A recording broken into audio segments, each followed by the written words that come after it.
పశ్చిమ గోదావరి జిల్లా మొగల్తూరు మండలం కాళీపట్నం తూర్పు గ్రామంలో వంగవీటి మోహనరంగ జయంతి సందర్భంగా మేడిది మాధవ కృష్ణారావు ఆధ్వర్యంలో ఏర్పాటు చేసిన రంగా విగ్రహాన్ని స్థానిక ఎమ్మెల్యే బొమ్మిడి నాయకర్, మాజీ ఎమ్మెల్యే బండారు మాధవనాయుడు, టీడీపీ నియోజకవర్గ ఇన్ఛార్జ్ పొత్తూరు రామరాజులతో కలిసి వంగవీటి రాధాకృష్ణ ప్రారంభించారు.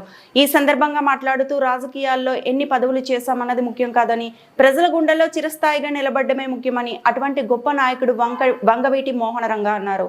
పేద బడుగు బలహీన వర్గాల కోసం అహర్నిశలు పనిచేసే ప్రజల గుండెల్లో చిరస్థాయిగా నిలిచిన మహోన్నత వ్యక్తి వంగవీటి రంగా అని అన్నారు.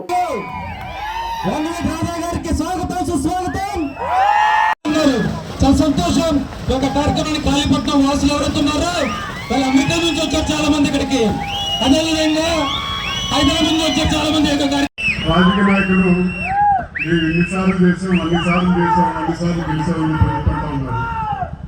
ఎన్నిసార్లు గెలిచారని చెప్పని కాదు, ఎన్నిసార్లు ప్రజాప్రతినిధులుగా మంత్రి చేశారని చెప్పని కాదు, ఉన్న కాలంలో ఇన్ని తరాలని ప్రభావితం చేశారని చాటి చెప్పిన నాయకుడు వంగవీటి మోహన్ ప్రభావితం చేస్తారని చెప్పంటే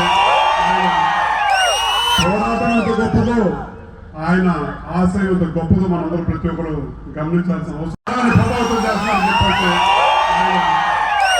పోరాటం ఎంత గొప్పదో, ఆయన ఆశయం ఎంత గొప్పదో మనందరూ ప్రతి ఒక్కరు గమనించాల్సిన అవసరం. ఎంతో అభిమానంతో కార్యక్రమం